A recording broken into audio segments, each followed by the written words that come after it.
Assalamualaikum warahmatullahi wabarakatuh. Perkenalkan, nama saya Rehan Fariduyan Putra. Saya berasal dari Prodi D4 Teknologi Rekayasa Otomotif dari offering D2. Di sini saya akan menjelaskan tentang termodinamika teknik yang ditugaskan oleh dosen kami, Pak Andika, sebagaimana ditugaskan untuk mengisi nilai UAS kami. Nah, di sini kami diberikan 2 tugas, yaitu yang pertama energi Carnot, yang kedua proses adiabatik. Nah, di sini saya akan menjelaskan di mana energi Carnot itu terbentuk. Ya, energi Carnot adalah gambarnya kurang lebih contohnya seperti ini. Nah, ini contoh gambar dari energi Carnot ya. Batu yang di atas berpindah ke bawah atau jatuh bebas. Nah, itu adalah energi, itu adalah hukum kekekalan energi, yaitu yang berbunyi hukum kekekalan energi adalah menyatakan bahwa energi tidak dapat diciptakan maupun dimusnahkan.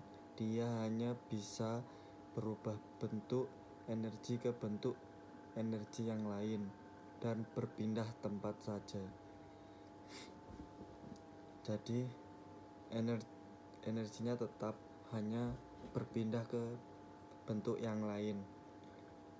Hukum energi ini ditemukan oleh seorang ahli fisika kebangsaan Inggris yang bernama James Prescott Joule. Energi ini tidak dapat diciptakan maupun dimusnahkan, namun dapat berpindah tempat dari suatu bentuk ke bentuk lainnya. Jadi hukum itu kekal, cuman hanya bisa berubah bentuk energinya saja. Yang ini ditemukan oleh seorang ahli yang berasal dari Inggris, asli kebangsaan Inggris. Jadi kalau ada yang menanyakan apa sih hukum energi itu, kekekalan energi itu, nah jadi hukum kekekalan energi adalah jawabannya itu energi tidak bisa dimusnahkan maupun diciptakan, hanya bisa berpindah ke tempat yang lain dari energi ini ke bentuk energi yang lain. Jadi hanya bisa berubah bentuk, berubah energinya, hanya diubah ke bentuk energi lainnya. Dan itu dan biasanya di gambar ini dicontohkan batu yang semula di atas seperti ini, batu yang mula-mula di atas seperti ini berpindah tempat jatuh ke bawah seperti ini. Itu biasanya di soal-soal, di gambar-gambar, di manapun itu, kayak di searching di Google, biasanya mesti munculnya gambar seperti inilah, kurang lebih seperti gambar di sini. Nah, itu biasanya banyak dicontoh soal maupun di searching hukum kekekalan energi seperti apa, pasti yang muncul gambarnya kurang lebih seperti ini. Soalnya ini gambar yang paling simpel untuk menyontohkan, untuk memahami masalah-masalah yang bisa untuk pelatihan soal. Biasanya kita di termodinamika ini biasanya juga menggunakan contoh gambar seperti ini untuk latihan soal teman-teman, untuk soal lemparan seperti itu. Kita biasanya menggunakan contoh soal seperti ini karena di lain kita bisa mudah untuk menjelaskannya dan bisa dipahami oleh teman-teman kita presenter untuk mempresentasikan hasil-hasil kerja kelompok kami untuk mempresentasikan materi-materi kami. Jadi kita mencontohkan soal seperti ini, dan kebetulan saya mendapat tugas dari Pak Andika untuk menjelaskan hukum kekalahan energi dan proses adiabatik. Oke, yang selanjutnya yang menjelaskan proses adiabatik, yaitu proses adiabatik adalah proses perubahan sistem tanpa ada kalor yang masuk atau keluar dari sistem. Walaupun tidak ada kalor yang masuk atau keluar, tetapi suhunya tidak tetap.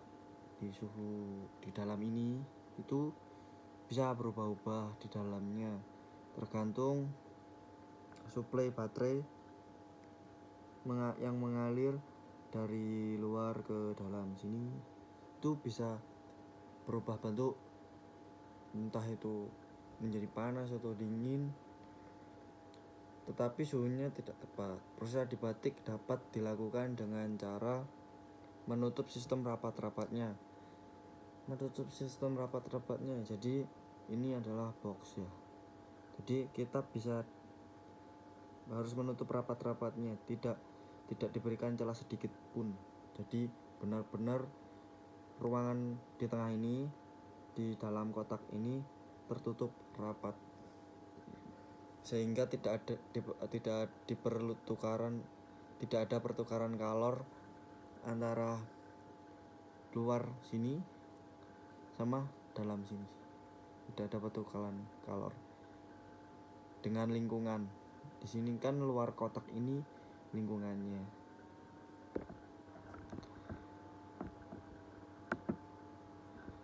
Apa itu proses adiabatik itu? Prosesnya adalah perubahan sistem gas tanpa ada gas yang masuk atau keluar dari dalam sistem gas ini. Contohnya yaitu kurang lebih peningkatan volume gas panas yang ada di dalam suatu mesin diesel, pemindahan gas cair, bisa juga pemindahan gas cair kondensor AC ke dalam sistem pendingin AC. Jadi ruangan yang ada di dalam kita itu bisa tetap dingin. Jadi kita bisa menikmati ruangan tertutup tanpa harus kepanasan. Kan biasanya kalau dengar dari isu-isu orang lain itu, kalau menggunakan AC itu harus di ruangan yang tertutup, padahal kan secara logika orang awam kayak kita tersendiri itu, kalau ruangan tanpa apapun itu kalau ditutup pasti oksigennya akan berputar-putar dan tidak ada perpindahan, cenderung lebih pengap dan panas. Nah, jadi kita menambahkan AC itu sendiri tanpa memberi celah sedikit pun, tapi kita bisa merasakan efek dinginnya. Jadi seperti itu, tanpa ada celah yang melubangi, kita dapat menikmati ruangan tertutup itu sendiri. Jadi proses adiabatik dari dalam kehidupan sehari-hari itu seperti itu.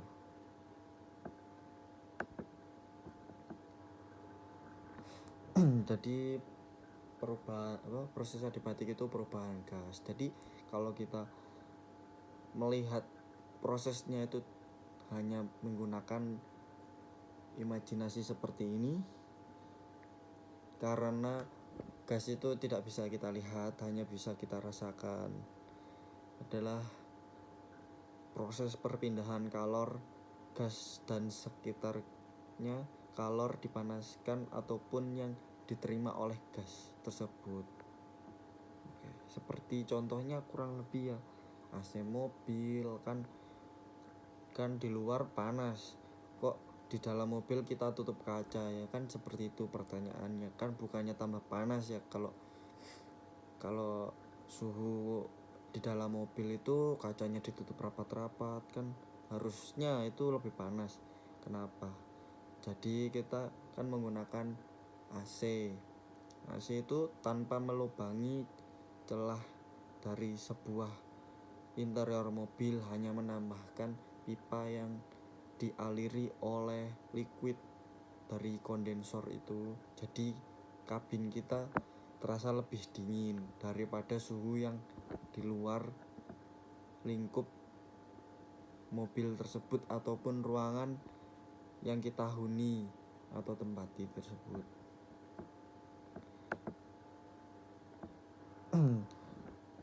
Proses konsep adiabatik adalah proses termodinamika di mana tidak ada panas yang masuk ataupun keluar dari sistem sesuai dengan hukum satu termodinamika.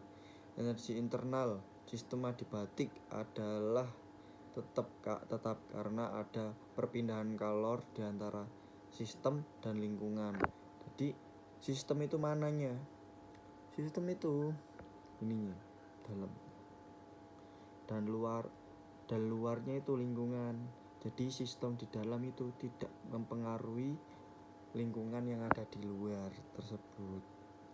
Jadi kita tidak berpengaruh, meskipun contoh di luar itu panas terik, kita yang ada di dalam itu merasa tidak terpengaruh oleh lingkungan luar kita.